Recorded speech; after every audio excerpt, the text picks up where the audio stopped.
جب آپ کے قریب ترین رہنے والے لوگ آپ کی ناقدری کرنے لگ جائیں، آپ کا احساس نہ کرنے لگ جائیں، آپ کو برا بھلا کہنے لگ جائیں، آپ کے خوابوں کی قدر نہ کرنے لگ جائیں، تو پھر آپ کا حق بنتا ہے کہ آپ ان سے دور ہو جائیں، آپ انہیں چھوڑ دیں، ان سے کنارہ کشی کر لیں۔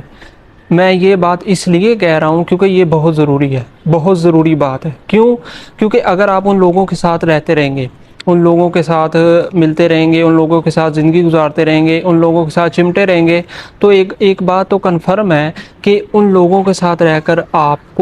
برباد ہو جائیں گے۔ آپ کا نہ کوئی مستقبل ہوگا، نہ ہی آپ کی آنے والی زندگی کا کوئی بہترین منظر ہوگا۔ کیوں؟ کیونکہ جب آپ ایک ایسے لوگوں میں رہیں گے جو آپ کی قدر نہیں کرتے، آپ کا احساس نہیں کرتے، ان لوگوں کے ساتھ رہ کر پھر آپ ہر وقت پریشان رہیں گے، ٹینشن میں رہیں گے، سٹریس کا شکار رہیں گے، ہر وقت جو ہے نا منفی سوچوں کا شکار رہیں گے، جس کی وجہ سے آپ اپنے بارے میں کچھ بھی نہیں سوچ پائیں گے، کچھ بھی اچھا نہیں سوچ پائیں گے، جس کی وجہ سے پھر آپ اپنے مستقبل کو تو بہتر نہیں بنا پائیں گے، اپنے مستقبل کا جو سیٹ اپ ہے، بہترین سیٹ اپ ہے، وہ کبھی نہیں کر پائیں گے۔ تو ایسے معاملے میں پھر آپ اپنے آپ کو برباد کر لیں گے۔ تو کوشش کریں، غور کریں کہ اگر آپ کے قریب ترین رہنے والے لوگ آپ کے اپنے ہیں لیکن ان کے اندر اپنائیت نہیں ہے آپ کے لیے، تو پھر آپ کا حق ہے، فرض ہے کہ آپ ان سے دور ہو جائیں، چھوڑ دیں انہیں، تاکہ آپ کا مستقبل سنور سکے۔